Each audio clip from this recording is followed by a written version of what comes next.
Je parle pas fort, pardon.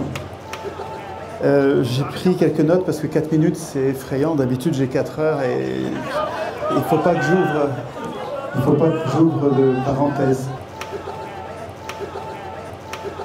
Ok. En 2005, le peuple a voté non. Le fait qu'il ait voté, ça veut dire qu'il a décidé.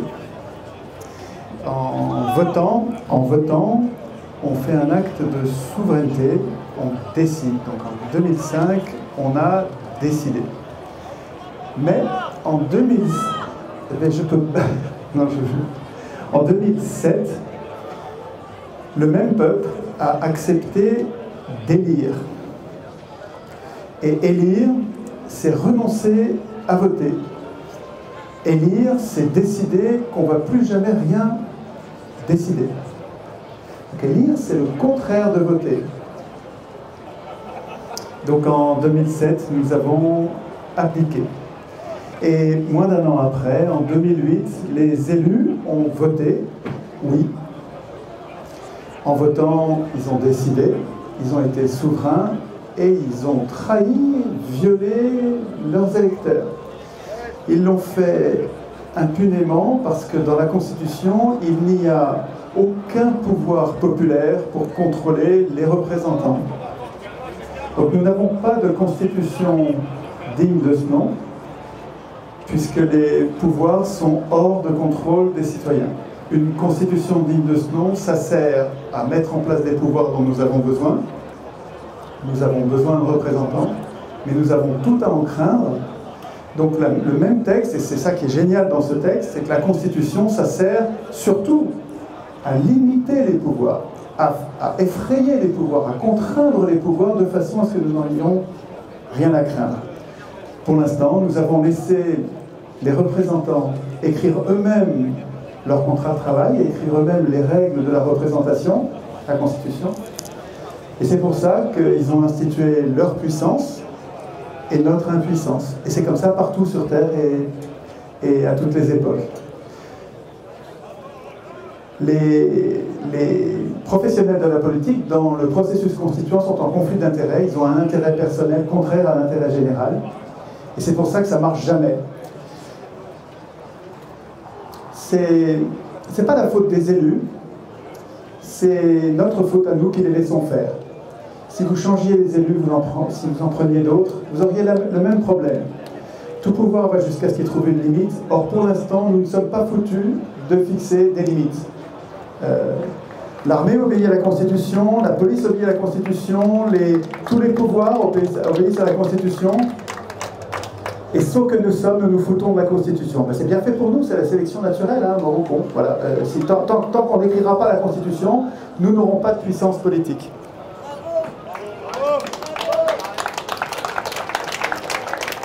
En fait, il y a une incohérence. Nous sommes incohérents et donc idiots d'une certaine façon quand nous déplorons notre impuissance politique en disant « mais enfin c'est incroyable qu'ils fassent ça », alors que évidemment la volonté générale c'est le contraire, et nous pleurons sur notre impuissance populaire, et en même temps nous adorons l'élection.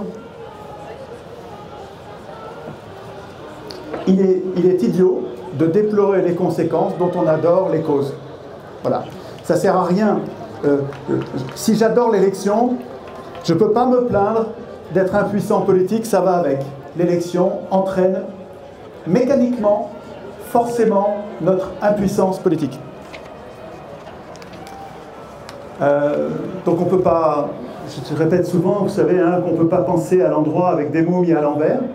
Donc il y a un des travaux vraiment qu'on doit faire prioritairement, c'est de remettre à l'endroit les mots importants. Ne pas confondre élire et voter, puisque élire, c'est le contraire de voter.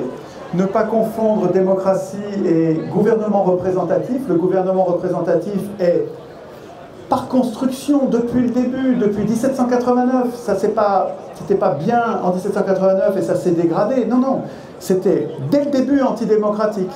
Les penseurs du gouvernement représentatif ont pensé ce régime comme un régime démophobe, antidémocratique, construit de façon à ce que le peuple ne décide rien.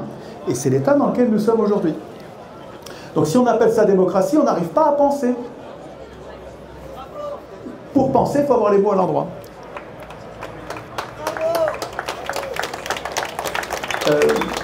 À force d'y réfléchir, on finit par arriver à l'os. Et en fait, il n'y a pas de démocratie tant qu'il n'y a pas un contrôle populaire permanent de la Constitution, de son écriture et de son exécution, de son respect. Il nous faut un processus constituant, populaire, permanent, pas seulement pendant l'Assemblée constituante. Ensuite, le Conseil constitutionnel, qui applique la Constitution, il doit être populaire aussi. Le RIC, pour lequel les Gilets jaunes se sont tant battus et en ont fait une priorité, le RIC, c'est une procédure, c'est pour ainsi dire la procédure démocratique, vraiment démocratique dans un système qui est antidémocratique. Mais ça corrige le système. Il suffirait de ça pour corriger. Et notamment le RIC constituant. Je vous recommande d'aller les voir. Ils vont vous permettre de voter. Pour conclure, nous n'avons pas besoin des élus pour nous émanciper. Nous n'avons pas besoin que nos maîtres nous donnent la permission. Nous n'avons rien à exiger d'eux. On n'a pas besoin d'eux. On s'en fout d'eux complètement en fait. Un adolescent ne demande pas à ses parents s'il a l'autorisation de devenir adulte. Il devient adulte et c'est terminé l'obéissance aux parents. Eh bien, j'espère que l'humanité en est à ce stade-là où on va enfin vouloir notre émancipation. Notre problème, c'est qu'on est très nombreux et en fait, ça part dans tous les sens. Et si on veut s'émanciper, il ne tient qu'à nous de le vouloir, mais encore faut-il vouloir ensemble cette émancipation. Comprendre que nous avons une cause commune. Écoutez bien, c'est super important ça. Nous avons une cause commune. Et de gauche, de droite, d'extrême gauche, d'extrême droite, nous avons une cause commune.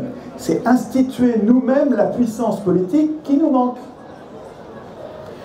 Et quand je dis il faut qu'on le veuille ensemble, c'est pas une escroquerie. Je pense vraiment ensemble, avec les gens de gauche, de droite, comme en 2005. On a gagné en 2005 parce qu'on était tous ensemble. Et s'il n'y avait eu que la gauche, ça ne gagnait pas. S'il n'y avait eu que la droite, ça ne gagnait pas. Il a fallu qu'on soit vraiment ensemble. Diviser, on va toujours perdre. Je trouve qu'il n'y a pas assez de gens de gauche ici. Diviser, c'est sûr qu'on va perdre. C'est même pas la peine de gaspiller notre énergie, c'est foutu. Alors que si on est unis, on va gagner. Merci.